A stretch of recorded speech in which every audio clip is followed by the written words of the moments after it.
예배로 수요예배에 함께 동참하는 여러분들을 모든 성도님들을 주님의 이름으로 진심으로 환영하고 사랑합니다.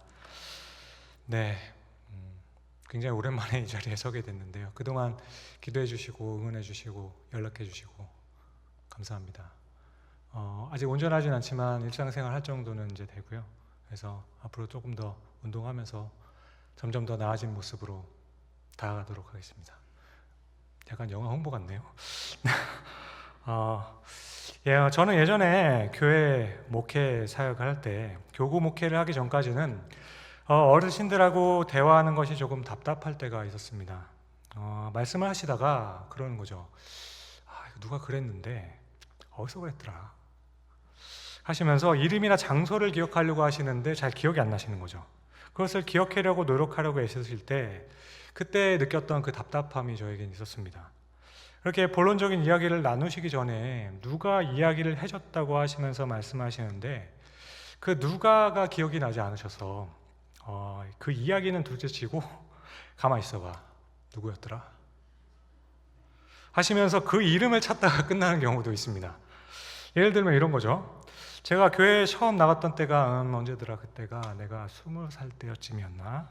그때 목사님 성함이 아마 뭐라 그러셨는데 너무 오래되니까 이게 기억이 잘 안 나네. 요새 제가 이렇게 깜빡깜빡해요. 그 키가 좀 크고 얼굴이 허해가지고 그래도 미남 배우처럼 잘생겼던 분이었는데 그런데 그 목사님이 굉장히 잘 먹었던 걸 제가 기억해요. 막 뭐라고 했는데 생각이 안 나네. 아무튼 그때 교회에서 제가 수련회를 갔었는데 그때 제가 태어나서 처음 수련회를 갔었습니다. 그 수련회 했던 장소 이름이 충 뭐라고 했는데 그때 기억으로 그 서대문에 서대문 북가자동에 그런 데가 있는 참 신기했었어요. 충 뭐더라? 나무가 참 많았던 동네인 것 같은데 그런데 내가 무슨 이야기를 하다가 이렇게 됐었죠? 라고 하면서 이야기가 끝나버려요. 가만히 듣고 있던 저는 아이고 그러게요. 아직 아무 얘기도 못 들어서 잘 모르겠는데요. 이렇게 대화의 진전이 전해되지 않고 결국은 뭘 이야기하고 싶은 것인지 본론으로는 들어가지도 못하고 말씀을 해주시려고 했던 그 자신도 어떤 이야기를 해야 되는지를 까먹으시는 경우가 있습니다.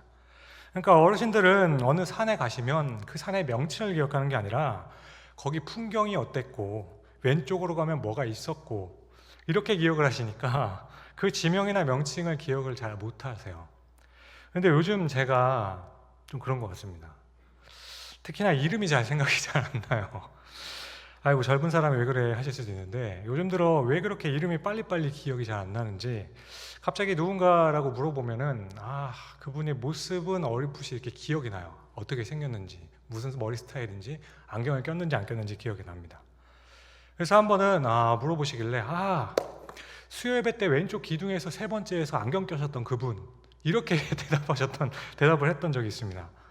그래서 벌써부터 이러면 안 되겠다 싶어서 요즘에는 제가 수요예배를 참여하면서 치매 예방과 목회 차원에 있어서 수요예배를 마치고 집에 가서 이제 샤워를 하면서 이렇게 눈을 감으면서 생각해 봅니다. 누구가 왔었는데 성함을 하나씩 짚어봐요. 그러니까 수요예배에 참석하시는 분들은 제가 이름을 잊어버리지 않고 기억할 확률이 조금 더 높습니다. 많이 오셨으면 좋겠어요. 그런데 가끔은 예배에 참석한 분들의 이름이 한 사람씩 생각해 보는데 성만 생각하고 이름이 생각이 안 날 때가 있어요. 그래서 주일에 찍었던 사진들을 보기도 하고 스마트 요람으로 찾아보기도 하다가 박씨면 박만 기억이 나서 박을 누르고 치면 얼마나 많아요. 하나하나 다 찾아보는 거죠. 찾아보다가 맞아 이분이다라고 생각할 때가 있었죠. 그런데 여러분 아무리 그래도 저는 제 아내의 생일은 잊지 않기로 않습니다. 앞으로 저는 아내의 생일을 절대로 잃어보지 않을 겁니다. 잊지 않기로 했어요.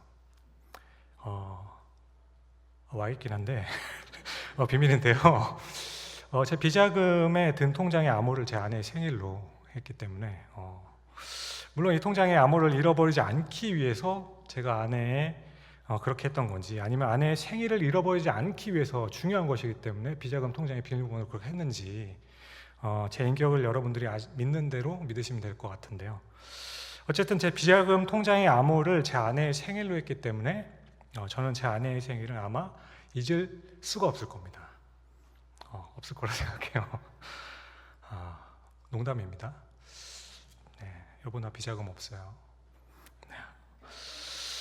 여러분 너무 썰렁해졌는데 사람이 살면서 참 안타까운 것들 중에 하나가 있다면 그것은 잊어버리지 않았으면 좋겠다고 하는 것들은 잘 잊어버리고 잊어버렸으면 좋겠다 는 것들은 참 쉽게 잊혀진다라는 사실입니다. 우리 속담에 원수는 돌에 새기고 은혜는 물에 새긴다라는 말이 있죠. 듣자마자 좀 이상하다 생각 들죠. 원래는 반대로 원수는 물에 새기고 은혜는 돌에 새기는 것이 맞겠지만 이것을 반대로 말한 건 인간이 그만큼 악하고 이기적이라는 의미가 있습니다. 그런데 그렇게 되는 것은 어쩌면 인간은 그런 존재이기 때문에 그런 것이 아닌가 싶어요. 왜냐하면 우리는 은혜를 잊고 싶어서 그런 게 아니기 때문입니다. 그냥 사람은 워낙 이기적이기 때문에 은혜는 쉽게 잊어버리고 원수는 두고두고 기억하는 것이 아닐 겁니다. 안 좋은 일은 잊지 않으려고 해서 그런 것이 아닐 거예요. 안 좋은 일은 사실 빨리 잊어버리고 싶은데도 잊혀지지가 않기 때문이죠. 또 좋은 일들을 가능하면 오래 기억하고 싶지만 이상하게 좋은 일들은 쉽게 잊혀집니다. 그러니까 우리가 은혜를 잊어버리게 되는 것은 배은망덕한 사람이라서 은혜를 잊어버리는 것이 아닌 것 같습니다. 그냥 인간은 그런 존재이기 때문이 아닌가 싶어요. 우리는 이상하게도 원한이나 억울한 것 그리고 힘든 일들은 쉽게 잊혀지지 않는다는 데 문제가 있습니다. 왜 그렇게 될까? 그것은 바로 우리에게 있는 감정 때문입니다. 조금 더 정확하게 말하자면 은혜를 입었다는 사실을 기억하지만 그때 감동이나 느낌은 쉽게 잊어버리는 경우가 많습니다. 하지만 반대로 원수나 좋지 않았던 일은 그 사실을 기억하는 것만으로 해도 그때 있었던 그 감정이 바로 어제 일처럼 우리에게 느껴지는 경우가 많아요. 그래서 은혜는 사실 잊어서가 아니라 그 감동적인 것을, 그 느낌을 잊어버리기 때문입니다. 그 느낌을 잊어버리기 때문에 문제가 되는 거예요. 또한 그뿐만 아니라 바르게 살고자 애를 쓰는 사람이라면 의지적이라도 옛날에 어려웠던 일들 그리고 고난과 범죄와 같은 억울한 원한들은 모두 다 빨리 잊으려고 노력을 합니다. 과거는 잊어버리고 미래만 생각하며 살아가는 것이 성공적으로 이 세상을 살아가고자 하는 사람들의 지혜라고 우리는 알게 되죠. 그래서 우리는 할 수 있는 만큼 과거의 일들은 좀 잊어버리고 싶어요. 안 좋은 것들을 우리 기억에서 지워버리고 싶은 마음이 사실입니다. 많은 경우에 사람들은 좋지 않는 일들을 잊어버리는 것이, 잊고 살아가는 것이 더 지혜로운 것이라고 생각하고 그렇게 믿습니다. 그런데 여러분, 우리가 보는 이 성경은 그 고통스러운 과거를 잊으라고만 권고하진 않습니다. 오히려 성경은 과거의 아픔과 과거의 고난을 절대로 잊지 말라고 권합니다. 기억하라고 말씀하세요. 왜냐하면 인간이 가지고 있는 본질적인 문제들은 바로 고통과 고난의 순간을 잊어버리는 데서부터 시작하기 때문입니다. 물론 이렇게 말씀드리는 것이 지금도 충분히 고통스러운 곳에 있는 그 분들에게는 잔인한 말로 들릴 수도 있을 것 같습니다. 하지만 우리는 오늘 말씀 속에서 성경이 말씀하는 대로 잊어버리지 말아야 할 이유들을 한번 생각해 보려고 합니다.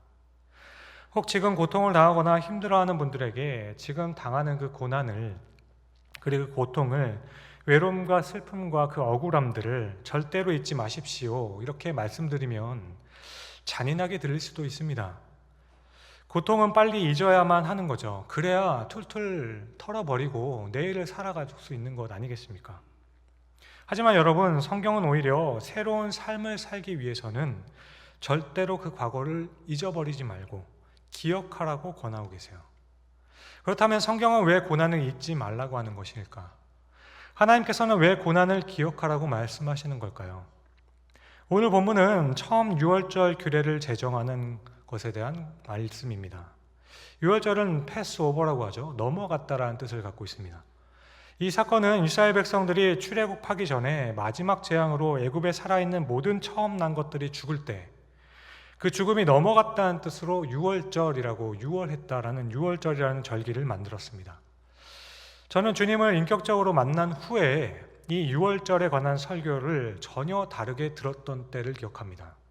그것은 유월절에 하나님의 진노가 어린 양의 피에 문설주에 바른 집을 벗어나서 임하지 않았던 것처럼 이제 나도 예수 그리스도를 마음으로 믿어서 나의 구주로 모셨기 때문에 예수님의 그 보혈로 나의 모든 죄가 사함을 받고 더 이상 나에게는 정죄함이 없게 되었다는 사실을 진심으로 깨닫게 되었습니다. 그렇게 유월절의 의미처럼 이제 나도 주님의 그 희생으로 인해 나를 위한 그 사랑으로 인해서 값을 치러주심으로 구원에 이르게 되었다는 말씀으로 굉장히 다시 생각해 본 말씀입니다. 그러니까 오늘 본문으로 어느 목사님께서 하셨던 그 복음의 제시가 처음 주님을 제가 인격적으로 만났던 저에게는 굉장히 아름답고 감동적이었다라는 거죠. 그렇게 저는 그때 말씀을 들으면서 그날 예수 그리스도가 나의 구주인 것을 확신했습니다. 그러니까 저에게 있어서 오늘 본문은 아주 의미 있는 그 복음의 메시지로 전달되었던 말씀이에요. 하지만 오늘 이 유월절에 대해서 설명을 드리면서는 어떻게 예수 그리스도를 통한 구원을 가리키고 있는가 하는 것을 말씀드리고 싶지는 않습니다. 중요하지 않아서가 아니라 대부분 그것을 알고 계시다 생각되기 때문이에요. 물론 설교의 중요한 기능은 언제나 새로운 것을 말하는 것은 아닙니다. 이전에 있었던 것을 오히려 더 깊이 새기고 알고 있었던 것을 상기시키는 것이 더 좋다라고 생각해요. 또한 문설주에 어린 양의 피를 바른 집에는 하나님의 진노가 임하지 않았다는 이 사실은 장차 오실 어린 양 예수 그리스도의 죽음과 그를 통한 그 대속의 은혜를 강조하고 있는 것입니다. 이 메시지는 명확해요. 맞습니다. 이것이 유월절 사건이 가지고 있는 가장 중요하고 핵심적인 메시지입니다. 하지만 이 부분에 대해서는 지금 수요 예배에 나오시는 정도의 여러분들이라면 모두 다 아실 테니 오늘 우리는 이 유월절과 관계된 다른 두 가지 교훈을 한번 생각해 보고자 합니다. 여러분, 일단 그날의 상황을 한번 상상해 보시기 바랍니다. 당시 애굽 땅에 9개의 재앙이 이미 내렸습니다. 그곳에 있었던 애굽인들은 너무나도 참혹하고 끔찍스러운 고난을 당했고 이스라엘 백성들은 하나님의 심판을 생생하게 경험했습니다. 그리고 그런 애굽의 땅에 드디어 마지막 재앙이 내리는 날이에요. 하나님께서는 마지막 10번째 재앙 전에 유대인들에게 유월절을 준비하라고 말씀하시죠. 그때 유대인들에게 주셨던 유월절 절기에 관한 규례가 대략 이래요. 우선은 흠없고 1년 된 어린 양이나 염소를 미리 준비했습니다. 그때 지금의 태양력으로는 3월에서 4월 사이라고 알고 있는데 그 당시에 이스라엘의 민간력으로는 7월입니다. 7번째 달이에요. 그래서 7월 열흘째 되는 날, 7월 10일 날 이스라엘 백성들은 1년 된 어린 양이나 염소, 수컷을 준비해야 했습니다. 그리고 그것을 먹고 남기지 않기 위해서 미리 이웃들과 계획을 세워요. 미리 유월절에 서로 누구와 함께 먹을 것인지를 의논해야 되는 거죠. 그리고 닷새 동안 보관해 두었던 양을 그날 열 나흘 14일 해질 무렵에 잡도록 하셨어요. 그렇게 양을 잡은 후에 그 피는 모든 유대인들의 집에 다 바르는 것이 아닙니다. 양을 먹을 집 문설주와 임방에 바르도록 하셨습니다. 그리고 바르고 난 다음에 그 밤에 그 양을 먹을 집에 모인 사람들은 그 고기를 삶거나 날 것으로 먹지 않고 반드시 불에 구워서 무교병과 그리고 쓴 나물과 함께 먹도록 했어요. 그리고 아주 급하게 먹도록 하셨습니다. 그러니까 양을 삶거나 날 것으로 먹지 않고 구워 먹고 냄새가 나겠죠. 그 양의 피를 양의 먹을 집 문설주와 임방에 발라 심판이 넘어가도록 했습니다.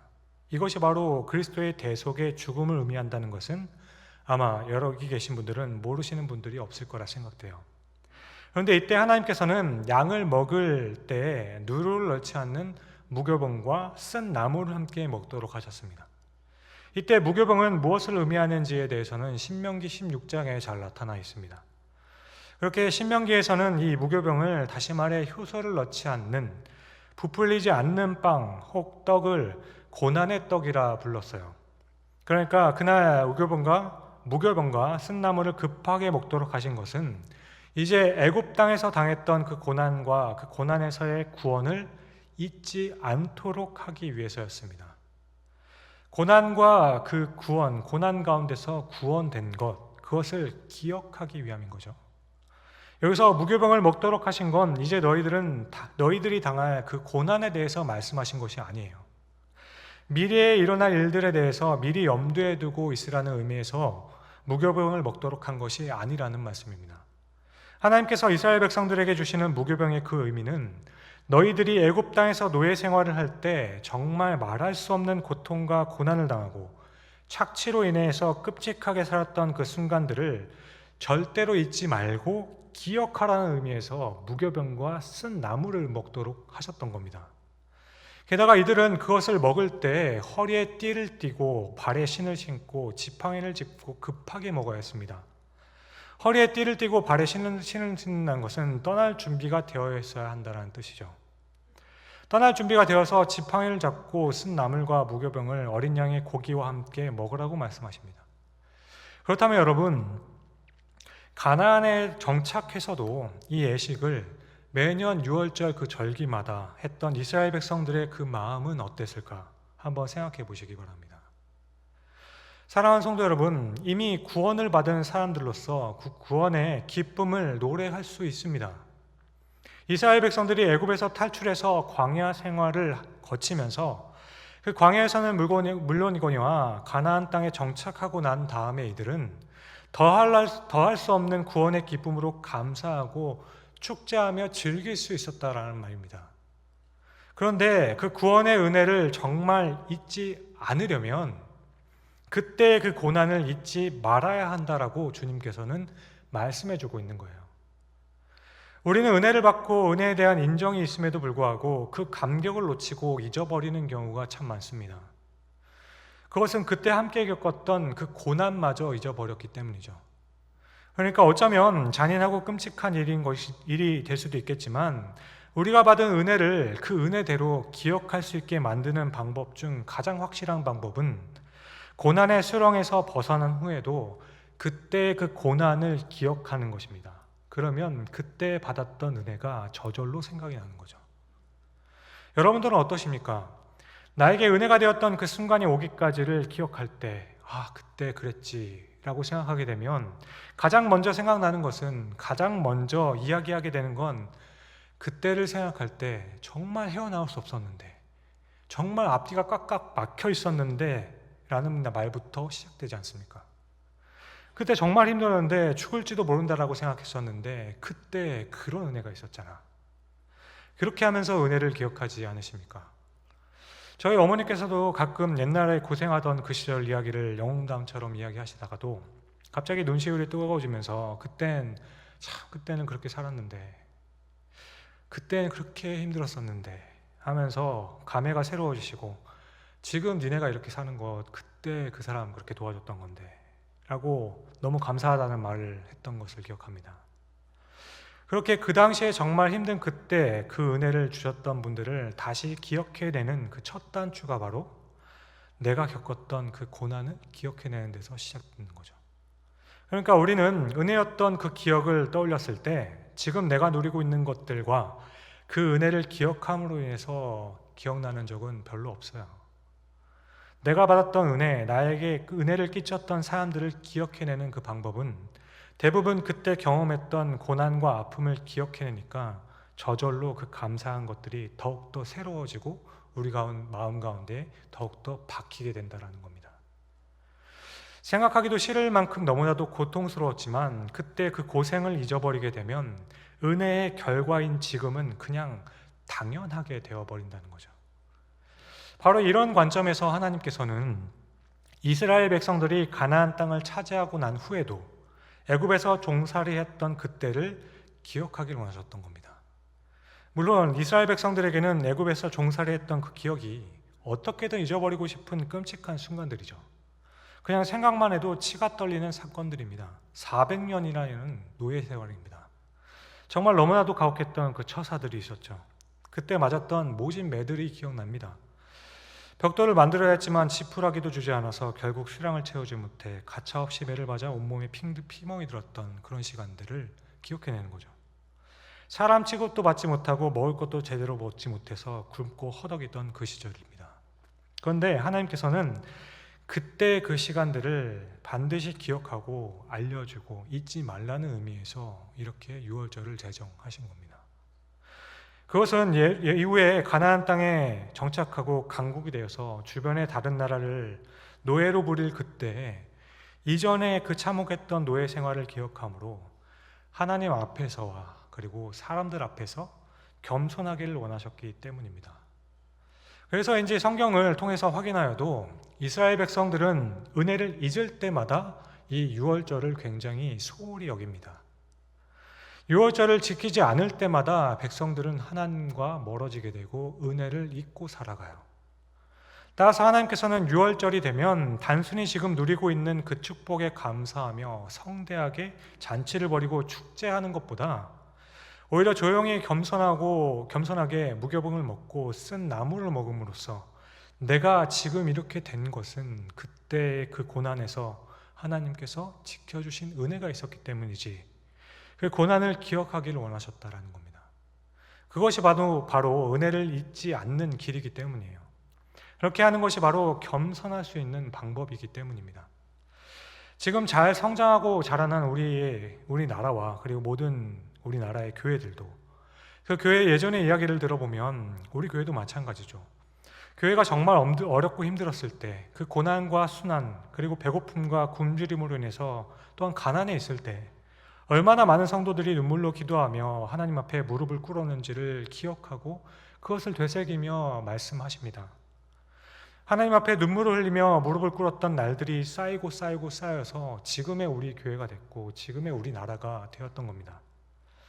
우리가 지금 살고 있는 지금 이 나라도 나라와 복음을 위해서 기도하지 않을 수 없게 만들었던 끔찍스러운 가난과 독재의 시절도 있었고, 그리고 전쟁으로 인한 고통의 날들이 우리나라에 있었습니다. 그때마다 우리 믿는 사람들은 하나님 앞에서 부르짖었고 하나님 앞에 울부짖으며 하나님께서 우리의 기도를 들으시고 우리를 기억해 주기를 원했습니다. 이 고통에서 벗어나게 해주십시오. 이렇게 하나님께서는 우리의 통곡을 들으시고 우리의 눈물을 들어주셔서 그것을 해방하도록 하셨죠. 이 눈물의 토대 위에 우리 교회와 우리나라는 참 많이 발전했습니다. 오직 복음에 헌신될 사람들, 하나님의 도우심을 구하며 모든 것을 맡겼던, 그 하나님 앞에서 겸손하며 고난 가운데도 굽히지 않았던 믿음의 그 사람들이 있었기 때문이죠. 지금 이 자리에 있는 여러분들과 같은 사람들입니다. 하지만 요즘에 이런 이야기를 하면 소위 라떼라고 하죠. 라떼는 이랬는데 라고 하며 꼰대라고 하고 마치 고난의 때를 기억하는 것이 지금 누리고 있는 축복에 방해가 되는 것처럼 듣지 않으려는 경향도 있습니다.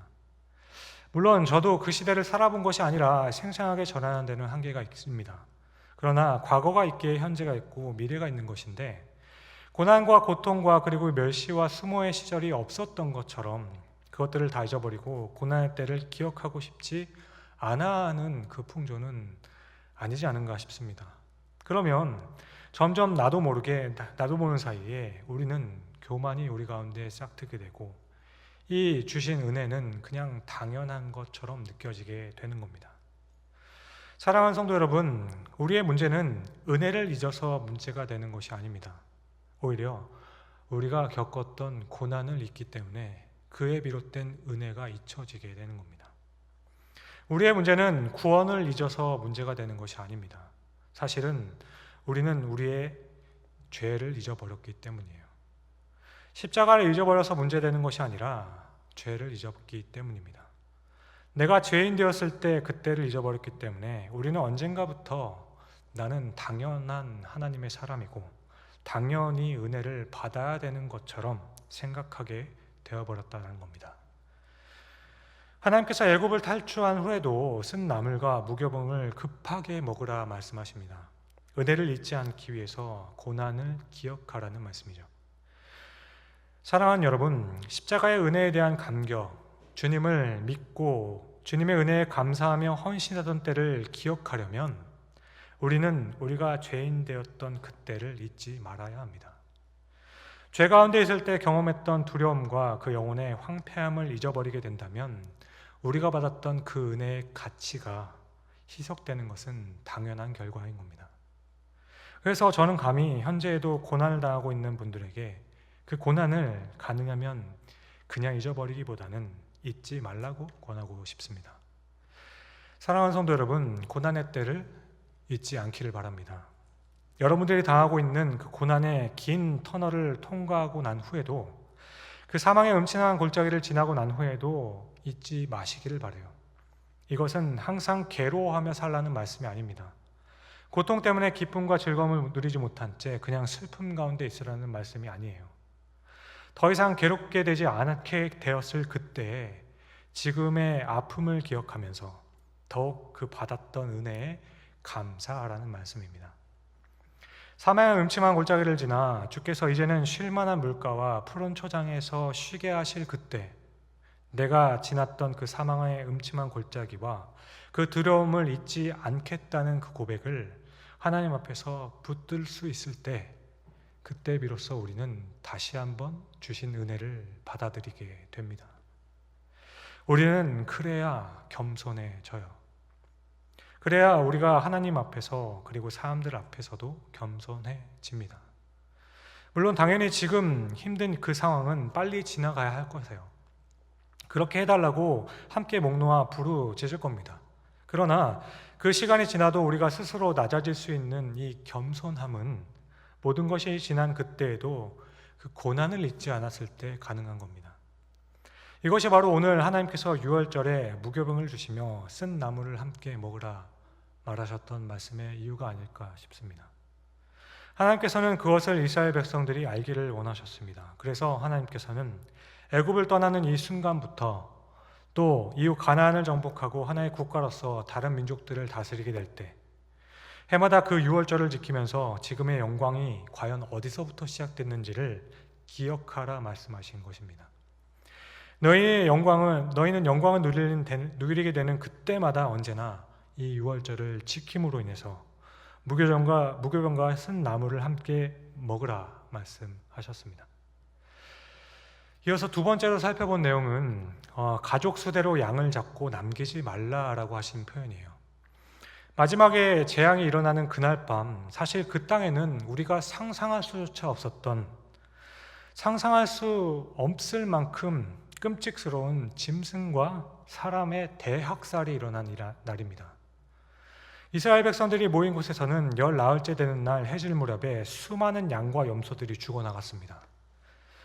피비린내가 진동을 했을 거예요. 출애굽을 한 남자들만 60만이었으니 그 가족들이 함께 짐작해 볼 때 수가 200만은 되었다라고 가정을 하죠. 그러니 200만 명이나 되는 그 사람의 많은 사람들이 먹을 수 있으려면 도대체 몇 마리의 일련된 양과 염소를 잡았을까요? 20명씩 모여서 먹는다고 해도 그 수가 10만 마리입니다. 아니, 종살이를 하는 집일 텐데 그렇게 모일 수 있는 가정의 집이 있을까요? 그러니 아마도 그 수가 짐작가지 않을 겁니다. 온 동네에 피비린내가 진동하는 거죠. 어쨌든 이때 이스라엘 백성들은 해질 무렵에 양을 동시에 잡습니다. 그런데 피비린내가 진동하는 그 사건이 있고 불과 몇 시간이 지나지 않아서 이스라엘 백성들이 모여 살고 있던 그 반대쪽에서는 또 다른 죽음의 소식들이 들려오기 시작해요. 첫 번째 태어난 모든 가축들과 애굽에서 난 모든 장자들이 모두 다 죽어나갑니다. 생각만 해도 굉장히 끔찍한 사건이죠. 이것도 수십만, 수백만의 아이들과 가축들이 죽었을 겁니다. 그래서 여기저기서 곡하는 소리와 통곡하는 소리가 막 들리죠. 짐승들뿐만 아니라 사람들이 죽어나는 사건이 일어나게 된 거예요. 지금 이스라엘 백성들이 있던 그 마을 맞은편은 불과 몇 시간 만에 그런 일들이 벌어지고 있는 겁니다. 이스라엘 백성들이 양을 잡고 그 피를 문선주에 바르고 피비린내가 진동하던 그때 그 건너편 마을에는 장자들과 첫 번째 가축들이 다 죽어나가기 시작하는 거죠. 정말 너무나도 무섭지 않겠습니까? 너무나도 섬뜩하고 끔찍한 일들이 벌어지고 있는 거죠. 그런데 이런 상황에서 생각해 보세요. 건너편에 향내가 막 진동하고 있는데 반대쪽에서 우리는 양을 잡고 그 양을 먹어야 되는 거예요. 구워서 먹어야 됩니다. 누구는 가축과 가족을 잃어서 슬픔 가운데 있는데 음식 냄새를 피우면서 함께 모여서 그것을 먹고 있는 모습인 거죠. 안 그래도 이스라엘 백성들 때문에 9개의 재앙을 보냈는데, 그런데 10번째 재앙의 시기에 고기 굽는 냄새가 이스라엘 백성들 사는 곳에서 풍겨나기 시작하는 겁니다. 그러니 이 상황은 결코 이웃을 초청해서 잔치를 벌일 수 있는 상황이 아닌 거죠. 하나님께서 이스라엘 백성들을 구원하시는 그날 하나님의 심판이 애굽 땅에 임해서 가축과 사람들이 죽어나가고 있는 겁니다. 그러니 이때 이제 우리는 자유의 몸이 될 것이라고, 이제 하나님께서 우리를 구원하실 거라고 축하하고 축제하며 잔치를 벌이고 춤을 출 수 있는 그런 상황이 아니라는 거예요. 그러니 허리를 동이고 급히 먹고 지팡이를 짚는 겁니다. 신을 신고 먹는 거예요. 여기에는 절제와 두려움이 함께 존재하는 겁니다. 이스라엘 백성들은 이제 하나님께서 하실 일을 감당하기 위해서, 그 일들의 결과를 감당하기 위해서 그 두려움과 떨림 때문에 갖게 되는 같이 먹는 사람들의 공동체 의식이 생기는 겁니다. 그래서였다고 생각해요. 하나님께서는 이 양을 잡을 때 아주 특별한 말씀을 하시죠. 남기지 말라는 말씀이에요.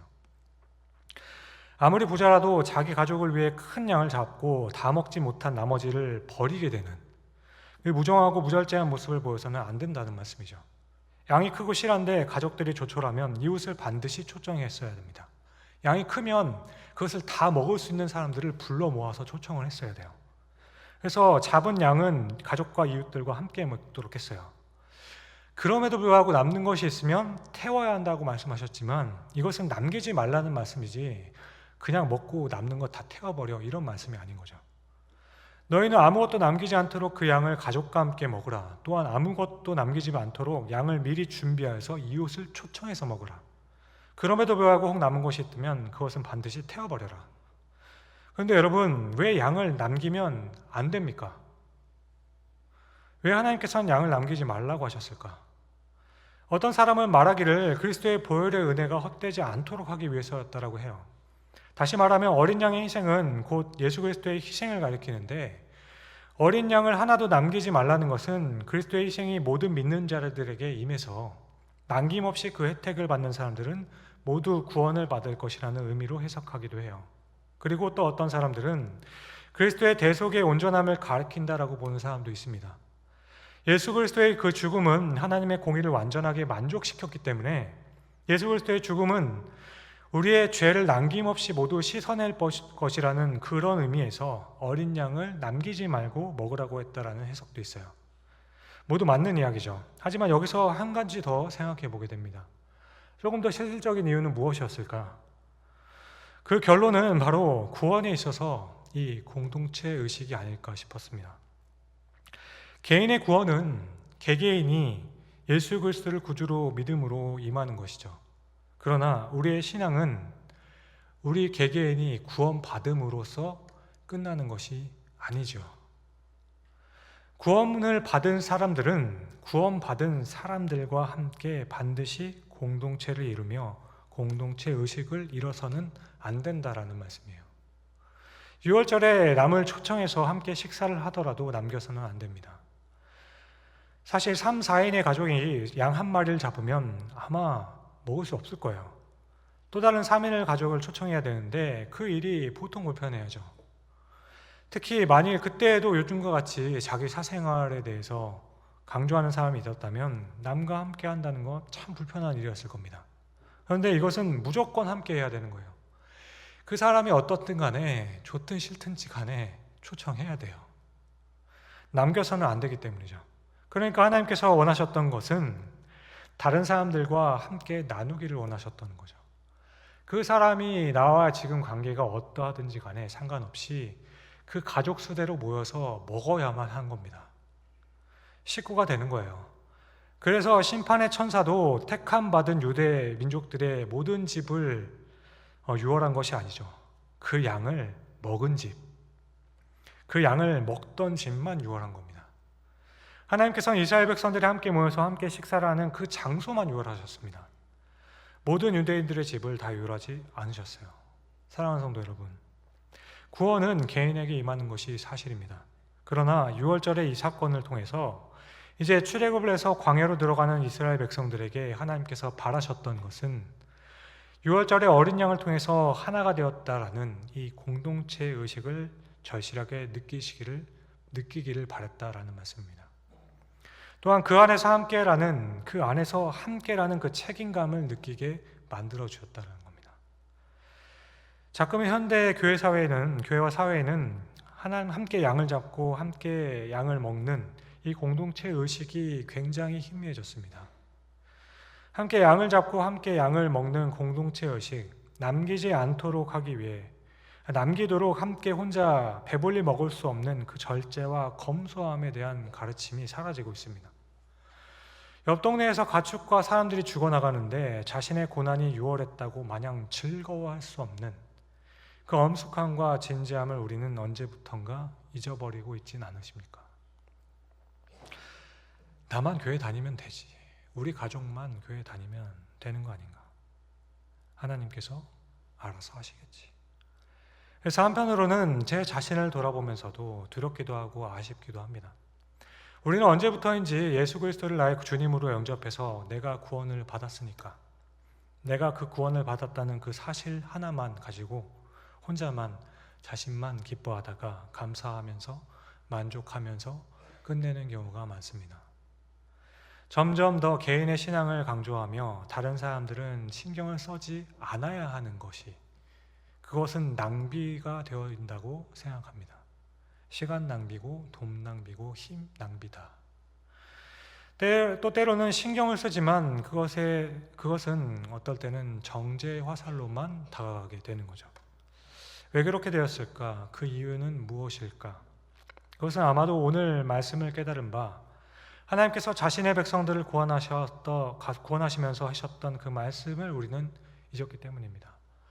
제가 받았던 구원의 말씀을 잊었기 때문이죠. 너는 고기를 남기지 말며 급히 먹을 것이고 지팡이를 짚고 먹을 것이며 그 가운데 절제와 겸손함과 그리고 온유함과 또한 동시에 두려움과 진지함과 엄숙함으로 너가 받은 구원을 기억하라고 말씀하신 것을 잊었기 때문이 아닌가 싶습니다. 구원의 은혜를 더 잘 기억하는 방법은 내가 죄인 되었을 때 나에게 어떻게 구원이 오게 되었는가를 기억하는 것이겠죠. 그리고 그 구원을 주시면서 먼저 구원받은 우리에게 부탁하신 것이 있습니다. 함께하는 공동체에 대한 그 책임과 이 사회에 대한 빚진 마음이었죠. 그리고 이 세상에서 아직도 주님을 몰라 고난당하고 있는, 고통당하는 사람들 때문에 우리는 그들 앞에서 함부로 기뻐하거나 함부로 축제하거나 춤을 출 수 없는 절제함이 있기를 부탁하셨습니다. 그런데 우리는 다 잊어버린 듯해요. 이제는 그것을 다 잊어버린 채 얼마 전까지만 해도 광장에까지 나아가서 믿는 사람들끼리 좋아하고 기뻐하면서 세상을 판단하고 정죄하는 모습들을 보여주었습니다. 물론 구원은 믿는 각 개인에게 임하는 것이고 공동체에게 임하는 것이 아니라는 것을 알고 저도 믿습니다. 그러나 오늘 이스라엘 백성들을 구원하신 이 6월절의 사건을 통해 우리가 깨닫게 되는 것 하나는 구원받은 사람들에게 주어지는 것은 책임이 있다라는 사실을 발견하게 되는 거죠. 그래서 믿는 사람들은 아무렇게나 살 수가 없게 되는 겁니다. 또 때로는 믿지 않는 사람들에게 내가 받은 그 축복을 자랑하며 마음대로 누릴 수 없는 절제함이 필요하게 되는 거죠. 오히려 절제하고 겸손하며 온유함, 또한 동시에 두려움과 진지함 그리고 엄숙함이 우리들의 삶에 있어야 할 겁니다. 양을 잡을 때 청하에 함께 잡아 아무것도 남기지 않게 하라. 너희가 그 구원의 기쁨을 기억할 때마다, 하나님이 우리를 구원하셨다는 그 사실을 기억할 때마다 너는 고난의 때를 기억하라. 그리고 쓴나물과 무교병을 먹으라 말씀하십니다. 사랑하는 성도 여러분, 하나님께서는 고난과 아픔, 상실과 절망에 있는 이 세상에 살아가는 하나님의 그 사람들에게 구원받았으니까 그것으로 끝났다 말씀하지 않으십니다. 하나님께서는 이제 출애굽하는 이스라엘 백성들에게 출애굽이라는 감격이나 원수들에 대한 재앙으로 인해서 무작정 흥분해서 좋아하지 못하도록 하셨습니다. 하나님께서는 구원받는 그 백성들에게 허리에 띠를 두르고 신을 신고 지팡이를 잡고 급하게 먹되 아침까지 아무것도 남기지 말라 하셨습니다. 이것은 꾸역꾸역 빨리빨리 다 먹으라는 말씀이 아니죠. 경건함으로 이 고통을 같이 함께 먹으라는 요구죠. 아무것도 남기지 말라는 말씀은 사치스럽고 무절제하게 그냥 막 축제하며 잔치를 벌이라는 말씀이 아닌 거죠. 오히려 하나님 앞에서 더 단정함으로 먹으라는 말씀이죠.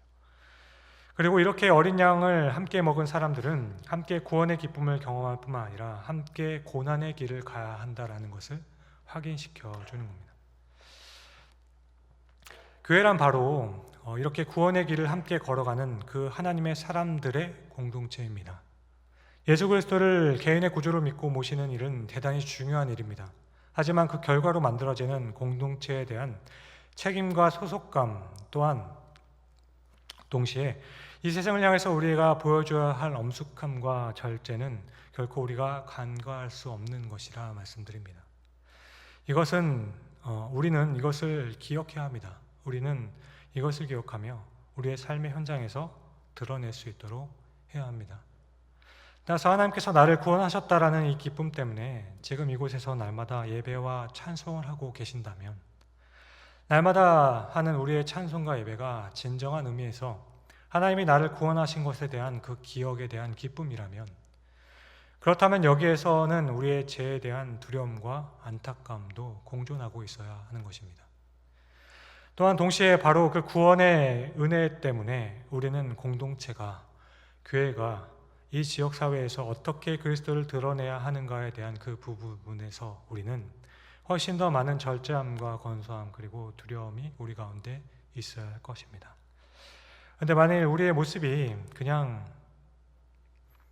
우리들만의 축제로만, 우리들의 기쁨으로 그냥 춤추고 기뻐하는 모습으로만 세상 사람들이 바라보았을 때 절제함이 없어 보이고 하나님의 축복을 받았다는 그 사실을 만방에 펼치고 있지만, 그 사실에 젖어서 그들이 어떻게 생각하든지 전혀 생각하지 않는 모습으로 굳혀져 있다면, 그 가운데 우리에게 느껴야 할 이전의 고난에 대한 기억을 잊어버린 모습들만 보이게 된다면 다시 우리는 기억해야 할 것입니다. 오늘 하나님께서는 이스라엘 백성들이 애굽에서 건져내시며 그들에게 주셨던 첫 유월절의 규례의 핵심은 바로 14절의 말씀과 같이 그것입니다. 너희는 잊지 말라, 기억하라 였습니다. 기도하겠습니다.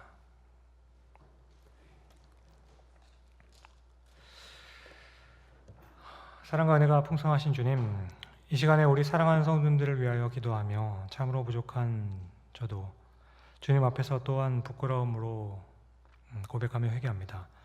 늘 구원과 그 감격과 그 은혜에 대해서 기억하며 살아가고 있지만 제가 죄인 되었던 그때는 그냥 잊어버립니다. 그래서 너무 교만할 때도 있고 너무 무례하고 또 때로는 마치 내가 이 모든 것을 누리기에 너무나도 당연한 것처럼 합당한 자인 것처럼 행동할 때도 있다 생각됩니다. 지금 이 순간에도 우리 성도님들 가운데 정말 힘들고 어려워서 빨리 지나갔으면 좋겠고 내 인생에서 이번 시간은 지워졌으면 좋겠다 싶은 순간들을 지나고 계실지도 모르겠습니다. 그러나 주님, 그렇게 생각되는 힘든 부분들이 있다면 주님께서 담대함을 허락하여 주옵소서. 주님께서는 기어코 하나님의 백성된 우리를 그 환난의 시간들을 지나게 하실 터인데, 주께서 지나가게 하실 그때에 오히려 내가 이 시간을 잊어버리지 않겠다고 기도할 수 있게 해주시고 그렇게 구할 수 있는 담대함 또한 허락하여 주시옵소서. 그렇게 이후에도 고난의 시간들을 통해서 얻었던 수많은 은혜의 그 시간들을 간직하며 늘 하나님 앞에서 삶을 살아낼 수 있도록 우리에게 주신 은혜를 기억하며 살아갈 수 있게 하여 주시옵소서.